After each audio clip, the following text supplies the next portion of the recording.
Most of us have read the books of Lewis Carroll, Alice's Adventures in Wonderland, and Through the Looking Glass. We glimpse many truths through the eyes of Alice as she is plunged through a paradoxical, topsy-turvy world. In one part, Alice is talking to the White Queen, and they are comparing notes about the different worlds in which they live. In the world of the White Queen, you can live backwards as well as forwards. Alice is confused about that, of course, and they begin to discuss memory. The White Queen says to Alice, "It's a poor sort of memory that only works backwards." Isn't that the type of memory that all of us have or think we have? A memory that reaches only into the past. We all have this poor sort of memory, one that only works backwards and binds us to the past. Memorial Day is the time for remembering names and faces and heroes. But how quickly we tend to forget. I can remember the very first time I assisted at a deathbed. It was in a different country across the sea, and I was a very young, newly ordained priest. I had made friends with the oldest member of my order. He used to tell me stories of all the people he had taught throughout a century of life, and the days long before the First World War when he knew the old Emperor Franz Joseph. He was from a different time. I reflected on the astounding number of people whose lives this man had touched.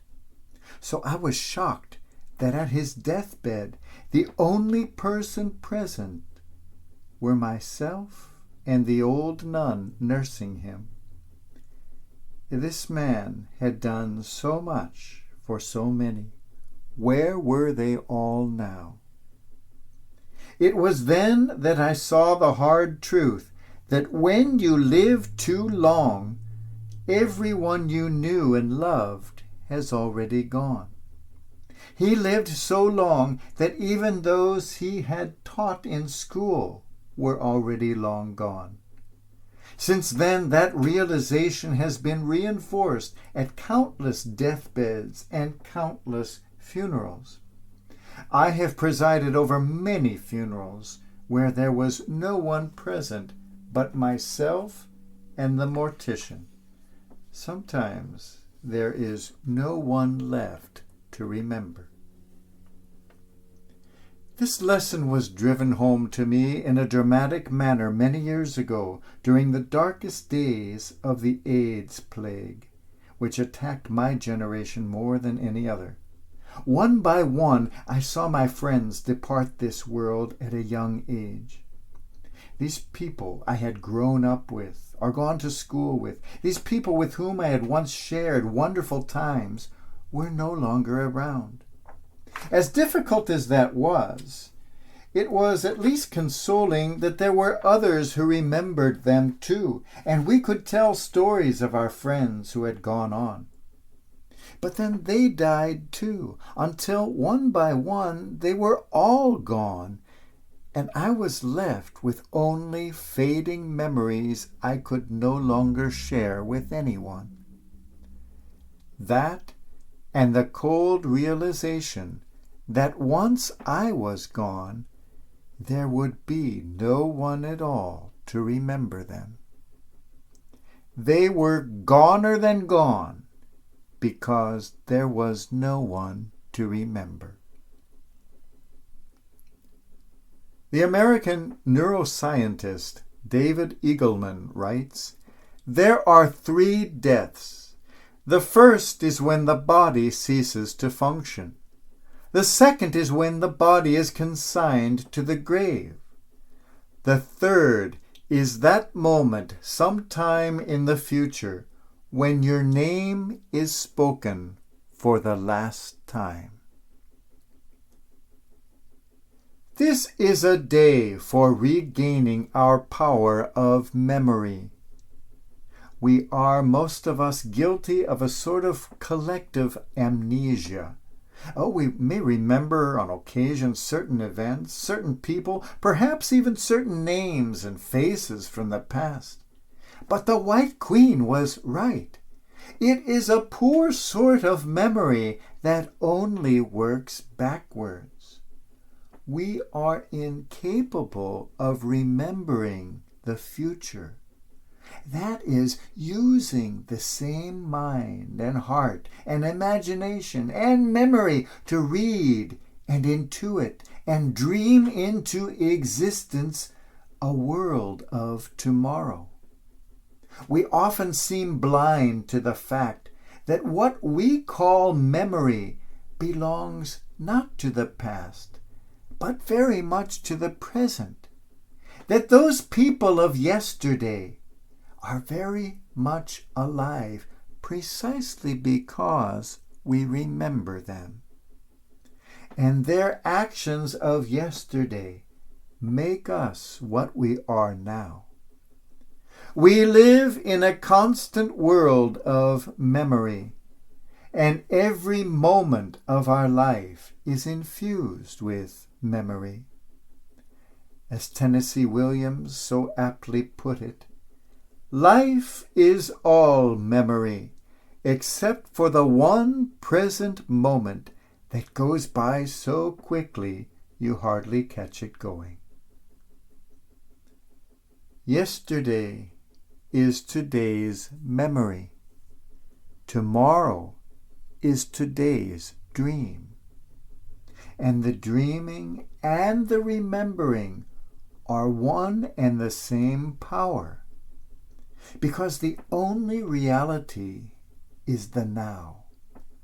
All the heroes we thought belonged to the past, all those mothers and fathers and grandparents and teachers and battlefield heroes and peace field heroes, all those reformers and prophets and healers and friends, all those heroes belong much more truly to our present, influencing us, inspiring us, creating us, living on in us.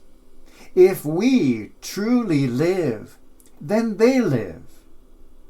How profound are the words of the Christ spoken before his departure.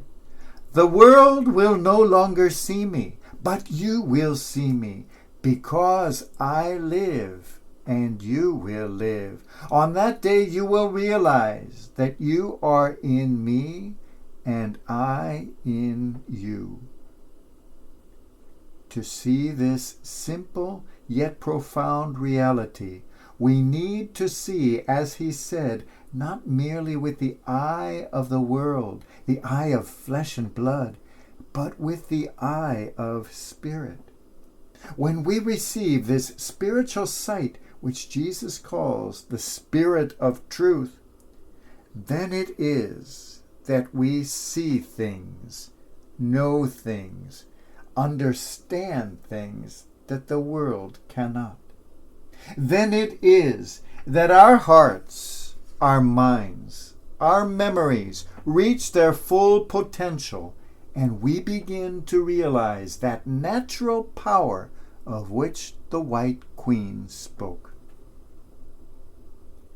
Living inside of us here and now is a whole chorus of heroes long dead and yet not dead at all, worthy of remembrance, worthy of being given life. They are singing with our voices, healing with our hands, walking with our feet. We are alive because they are alive, and they live because we live. Let us empower them with our memory, not conjuring up the past merely, but creating with them the present. And with the sublime Victorian poet George Eliot, Oh, may I join the choir invisible of those immortal dead who live again in minds made better by their presence, live in pulses stirred to generosity, in deeds of daring rectitude, in scorn for miserable aims that end with self, in thoughts sublime that pierce the night like stars, and with their mild persistence urge man's search to vaster issues. So to live is heaven, to make undying music in the world. So shall I join the choir invisible, whose music is the gladness of the world.